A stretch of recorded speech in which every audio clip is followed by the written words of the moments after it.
Genesis 8. God remembered Noah, all the animals, and all the livestock that were with him in the ship.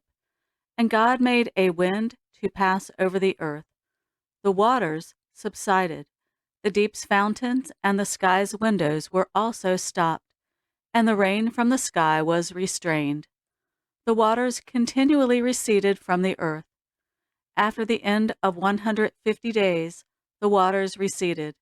The ship rested in the 7th month, on the 17th day of the month, on Ararat's mountains.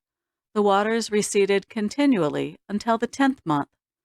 In the 10th month, on the 1st day of the month, the tops of the mountains were visible. At the end of 40 days, Noah opened the window of the ship which he had made, and he sent out a raven. It went back and forth until the waters were dried up from the earth. He himself sent out a dove to see if the waters were abated from the surface of the ground. But the dove found no place to rest her foot, and she returned into the ship to him, for the waters were on the surface of the whole earth. He put out his hand and took her, and brought her to him into the ship. He waited yet another 7 days, and again he sent the dove out of the ship. The dove came back to him at evening, and behold, in her mouth was a freshly plucked olive leaf. So Noah knew that the waters were abated from the earth. He waited yet another 7 days, and sent out the dove, and she didn't return to him any more. In the 601st year, in the 1st month, the 1st day of the month, the waters were dried up from the earth. Noah removed the covering of the ship and looked. He saw that the surface of the ground was dry. In the 2nd month, on the 27th day of the month, the earth was dry.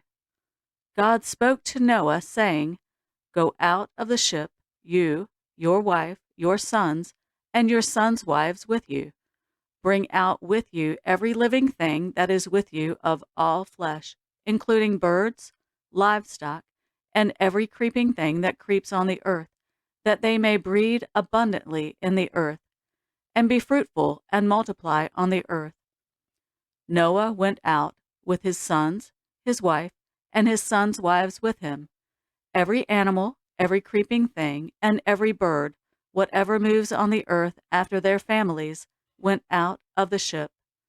Noah built an altar to Yahweh, and took of every clean animal and of every clean bird, and offered burnt offerings on the altar. Yahweh smelled the pleasant aroma. Yahweh said in his heart, "I will not again curse the ground any more for man's sake, because the imagination of man's heart is evil from his youth. I will never again strike every living thing as I have done. While the earth remains, seed time and harvest, and cold and heat, and summer and winter, and day and night will not cease.